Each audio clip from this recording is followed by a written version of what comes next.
Hi everyone, welcome to my podcast, Questions My Mom Asked Me About Rome, episode 8. And tonight is going, or at least right now, it's going to be about my most favorite subject, which you can see right here, the Roman armor. If anyone remembers me talking about armor, the discipline of a Roman legionary, also part of it is too, the person behind it. But this is one of the things that helped the Roman army do what it did. So let's get down to this. And sorry if anyone gets downright dizzy. No other way to show this. So let's get started. So on my bed is a tunic that they always wear, that legionaries always wear, especially when they're off duty. So and what they wear on top of it is padding, because that armor is 18 pounds heavy altogether. So you may want to be careful. It's not like the armor you see on Hollywood, where you see people who play with legionaries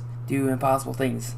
No offense to The Gladiator, that was a good movie. Historically inaccurate in some way, but that's kind of going off topic here. So next object I have is the legionary shield, the Scutum, which, as you can see, this copy I have is made of metal, but the real one is made of wood and material, which altogether would make it about 8 pounds heavy. So that what they're trading for. So my next thing is the armor itself. I would show the spear, but that thing's about 6 feet long. Yes. So I would say a joke, but maybe a little bit inappropriate a bit. So here we have is the Gallic Imperial helmet, and this is the armor itself, called the Lorica Segmentata, which is basically segmented armor. And on the baldric, which is this thing, is called the Gladius, which is Spanish short sword. And under well-trained Romans,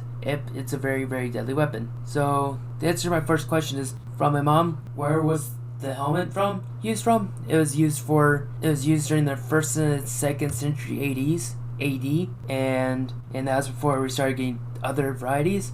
So that's pretty much the Gallic helmet that's made during the early days of the empire. Question number 2: Who wore it? The legionary, cavalry, and the generals. Except the generals have a tendency to make it big and fancy, like party. Well, not really party, more like, but this thing right here is this is more used for decorated purposes. So legionaries can just take this part off, and then later say parade, they can just put it back. And yeah. So, and the last question is, the shield that's on my background, that's hanging up, is from the Holy Roman German Empire. So yeah, I wouldn't call it Roman Empire or Holy Roman Empire, more like Center Germany. So if you have any questions on that, don't hesitate to drop me a message on YouTube. And also, I hope everyone has a good night, and thank you for watching. Hasta la vista, and always bring great glory and honor to Rome.